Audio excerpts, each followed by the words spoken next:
Chers auditeurs, nous continuons cette série de cours sur les noms d'Allah subhanahu wa ta'ala et nous allons voir aujourd'hui différents noms, à commencer par les deux noms suivants qui sont Al-Akram et Al-Karim. Concernant le nom d'Allah subhanahu wa ta'ala Al-Akram, il ne se trouve que dans un seul verset du Coran, qui est le verset 3 de Surat Al-Alaq, dans lequel Allah subhanahu wa ta'ala a dit « Iqra' wa rabbukal akram » Lis et ton Seigneur est le plus généreux. Quant à son nom Al-Karim, il se trouve dans plusieurs versets, comme dans le verset 6 de Surat Al-Infitar, dans lequel Allah subhanahu wa ta'ala a dit « Ya ayyuhal insanu ma gharraka bi rabbikal karim » Ô homme, qu'est-ce qui t'a trompé au sujet de ton Seigneur, le généreux? Allah subhanahu wa ta'ala est donc Al-Akram et Al-Karim. Et cela signifie qu'il est le plus généreux subhanahu wa ta'ala. Il est celui dont le bien et les dons sont abondants. Il détient la capacité de donner avec largesse, car ses dons ne s'épuisent jamais subhanahu wa ta'ala. Le prophète sallallahu alayhi wa sallam rapporte d'ailleurs de son Seigneur subhanahu wa ta'ala dans le hadith al-Qudsi rapporté par l'imam Muslim rahimahullah ta'ala qu'Allah subhanahu wa ta'ala a dit selon le sens « Ô mes serviteurs, si du premier au dernier, hommes et djinns, vous vous leviez tous en un même lieu et m'imploriez, je répondrai à la demande de chacun d'entre vous et ceci ne diminuerait en rien de ce que je possède, si ce n'est ce que diminue l'aiguille lorsqu'elle est plongée dans la mer. » Si tu plonges une aiguille dans la mer, est-ce que celle-ci va diminuer la quantité d'eau qui se trouve dans la mer? La réponse est non. Ceci ne va en rien la diminuer. Et de la même manière, si tous les serviteurs du premier au dernier se réunissaient et imploraient Allah subhanahu wa ta'ala, Allah subhanahu wa ta'ala répondrait à la demande de chacun d'entre eux et cela ne diminuerait en rien de ce qu'ils possèdent subhanahu wa ta'ala. Et ceci nous indique que ce que possède Allah subhanahu wa ta'ala ne diminue jamais. Il dit subhanahu wa ta'ala dans son noble livre « Ma 'indakum yanfad wa ma 'indallahi baq » Ce que vous possédez s'épuisera, tandis que ce qui est auprès d'Allah durera et restera. La générosité fait donc partie des attributs d'Allah subhanahu wa ta'ala. Et sa générosité est immense. Tous les bienfaits dont tu peux jouir dans ce bas monde ne proviennent que d'Allah subhanahu wa ta'ala seul sans associé, qui te les a accordés en raison de sa générosité. Il fait partie de sa générosité qu'il t'a accordé ce dont tu as besoin pour subsister dans ce bas monde. Il fait partie de sa générosité qu'il t'a accordé les facultés te permettant de comprendre cette religion. Il fait partie de sa générosité qu'il t'a guidé à cette religion et t'a permis de faire partie de ses adeptes. Il fait partie de sa générosité qu'il t'a accordé une part de savoir religieux, te permettant de te rapprocher de lui subhanahu wa ta'ala. Il fait partie de sa générosité que lorsque tu accomplis une bonne action, Allah subhanahu wa ta'ala en décuple la récompense. Man ja'a bil hasana falahu ashru amthaliha. Celui qui vient avec une bonne action aura la récompense de 10 semblables à elle. Et sa générosité est si grande subhanahu wa ta'ala qu'il continue même à te rétribuer en bien après ta mort pour certaines actions. Le prophète sallallahu alayhi wa sallam a dit, quand l'enfant d'Adam meurt, son œuvre s'interrompt, à l'exception de 3, une aumône continue, une science dont les gens profitent, et un enfant pieux qui invoque en sa faveur. Et ceci fait partie de la générosité d'Allah subhanahu wa ta'ala. Même après ta mort, tu peux encore profiter de la récompense de certaines actions. Il fait partie de sa générosité également qu'il pardonne aux désobéissants et accepte son repentir. Plus encore, lorsque le serviteur se repent d'un repentir sincère, Allah subhanahu wa ta'ala efface son péché et lui inscrit à la place de ce péché une bonne action. Il dit subhanahu wa ta'ala « Illa man tab wa amana wa amila amalan saliha » فَأُولَٰئِكَ يُبَدِّلُ اللَّهُ سَيِّئَاتِهِمْ حَسَنَاتٍ. Sauf celui qui se repent, croit et accomplit une bonne œuvre, à ceux-là, Allah changera leurs mauvaises actions en bonnes actions. Et ceci fait partie de la générosité de ton Seigneur, subhanahu wa ta'ala, qui est Al-Akram et Al-Karim. Il fait partie de sa générosité également qu'il nous a ordonné de l'invoquer et qu'il nous a promis d'exaucer nos invocations.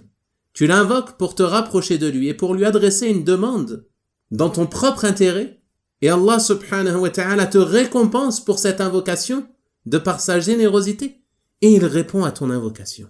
وَقَالَ رَبُّكُمْ أُدْعُونِي أَسْتَجِبْ لَكُمْ. Et votre Seigneur a dit, invoquez-moi, je vous répondrai. Il fait partie de sa générosité également que lorsque son serviteur fait preuve d'humilité devant lui et qu'il lève les mains à lui pour l'implorer, alors il ne lui rend pas les mains vides. Il répond à son invocation. يَسْأَلُهُ مَنْ فِي السَّمَاوَاتِ وَالْأَرْضِ كُلَّ يَوْمٍ هُوَ فِي شَأْنٍ. Tous ceux qui se trouvent dans les cieux et la terre lui adressent leurs demandes. Chaque jour, il accomplit une œuvre nouvelle. Il donne à celui qui l'implore. Il guérit celui qui est malade. Il secourt celui qui est faible. Il enrichit celui qui est pauvre. Il guide celui qui est égaré. Et ainsi de suite parmi les bienfaits qu'Allah subhanahu wa ta'ala accorde à ses serviteurs de par sa générosité. Donc si tu as foi en ces noms d'Allah subhanahu wa ta'ala, que tu crois avec certitude qu'Allah subhanahu wa ta'ala est Al-Akram, Al-Karim, qu'il est le plus généreux, alors ceci doit te pousser à t'empresser, à faire les causes et à emprunter les voies menant à sa générosité, tout en l'implorant de t'accorder des biens de ce bas monde et de l'au-delà. Car Allah subhanahu wa ta'ala est Al-Karim. Et il donne à qui il veut, alors implore-le. Et demande-lui de t'accorder ce dont tu as besoin. Si tu as une demande, adresse-la à Allah subhanahu wa ta'ala. Comme l'a dit le prophète sallallahu alayhi wa sallam. Fais-lui part de tes besoins.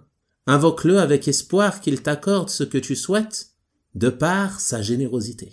Donc si tu as foi en cela, ceci te permettra de détacher ton cœur des créatures et que ton cœur soit lié à ton Seigneur Al-Akramul Karim. Allah subhanahu wa ta'ala est le généreux. Il est Al-Karim. Même si ici-bas une personne te prive de certaines choses et fait preuve d'avarice ou que tu n'arrives pas à obtenir des choses que tu désires, rappelle-toi que ton Seigneur est Al-Karim. Si tu as une demande, adresse-la à Allah subhanahu wa ta'ala et invoque-le avec espoir qu'il t'accorde ce que tu lui as demandé de par sa générosité. Également, avoir foi en ces noms te poussera à te repentir si tu as fait des péchés. Car comme on a dit, Allah subhanahu wa ta'ala est Al-Karim, il efface les péchés et les mauvaises actions, il les pardonne et les transforme en bonnes actions de par sa générosité. Ceci doit donc te pousser à t'empresser au repentir, à ne pas t'obstiner dans les péchés et la désobéissance à Allah subhanahu wa ta'ala, mais à revenir à ton Seigneur repentant, afin qu'Allah subhanahu wa ta'ala te pardonne et efface tes péchés de par sa générosité. Également, avoir foi en ces noms doit te pousser à concrétiser la cause la plus immense qui te permettra d'obtenir la grâce et les bienfaits d'Allah subhanahu wa ta'ala et d'être honoré ici-bas et dans l'au-delà. Car la cause la plus immense pour obtenir les bienfaits d'Allah subhanahu wa ta'ala et profiter de sa générosité, il y a le fait de faire preuve de piété à l'égard d'Allah subhanahu wa ta'ala. Il dit subhanahu wa ta'ala dans son noble livre, au verset 13 de Surat Al-Hujurat, « Inna akramakum indallahi atqakum » Le plus honoré, le plus noble auprès d'Allah, c'est qui? C'est le plus pieux parmi vous. Le plus pieux parmi vous.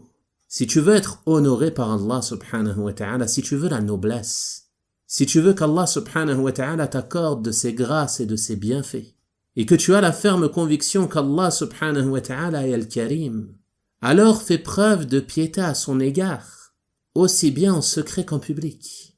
Et la piété, c'est quoi? La piété, elle consiste à ce que tu te soumettes aux ordres d'Allah subhanahu wa ta'ala, en les accomplissant par espoir de la récompense et de la bonne rétribution qu'il y a auprès d'Allah subhanahu wa ta'ala. Mais également, que tu délaisses et que tu t'écartes des interdits d'Allah subhanahu wa ta'ala par crainte du châtiment d'Allah subhanahu wa ta'ala. C'est cela la piété. Et cette piété, tu dois faire en sorte de la concrétiser, aussi bien en public, lorsque tu es devant les gens, qu'en secret, lorsque tu es seul, à l'abri des regards. Et c'est là que se concrétise réellement la piété à l'égard d'Allah subhanahu wa ta'ala. Lorsque nul autre qu'Allah subhanahu wa ta'ala ne voit, n'entend et ne sait ce que tu fais. C'est à ce moment que se distinguent le pieux et le vertueux de ceux qui ne le sont pas. Et on demande à Allah subhanahu wa ta'ala de nous placer parmi ses serviteurs vertueux. Enfin, parmi les bienfaits, d'avoir foi en ces deux noms d'Allah subhanahu wa ta'ala, qu'il est Al-Akram et Al-Karim, il y a le fait que tu fasses preuve de reconnaissance envers lui subhanahu wa ta'ala. Comme on a dit, tous les bienfaits dont tu peux jouir, c'est Allah subhanahu wa ta'ala qui te les a accordés. Et il t'a comblé de nombreux bienfaits de par sa générosité. Il t'a donné la vie alors que tu n'existais pas. Il t'a donné ce corps, ces membres, par lesquels tu peux agir, te déplacer, et ainsi de suite. Il t'a donné la vue, l'ouïe, la santé, la sécurité. Également, parmi les bienfaits les plus immenses, si ce n'est le plus immense, il t'a guidé à cette religion, il t'a guidé à l'islam. Il t'a guidé au suivi de la sunna du messager d'Allah sallallahu alayhi wa sallam. Il t'a guidé à la recherche de la science profitable afin de te rapprocher davantage de lui. Et ainsi de suite parmi les nombreux bienfaits qu'Allah subhanahu wa ta'ala t'a accordés. Tu dois donc être reconnaissant envers lui pour tous ces bienfaits. Et si tu es reconnaissant, alors Allah subhanahu wa ta'ala sera encore plus généreux envers toi et augmentera sur toi ses bienfaits. Il dit subhanahu wa ta'ala dans son noble livre, La in shakartum, la azidannakum. Si vous êtes reconnaissant, j'augmenterai sur vous mes bienfaits. Plus tu es reconnaissant envers Allah subhanahu wa ta'ala, plus il augmentera sur toi ses bienfaits. Wa la in kafartum, inna azabi la shadid. Et si vous êtes ingrat, si vous ne faites pas preuve de reconnaissance envers Allah, alors certes mon châtiment est dur.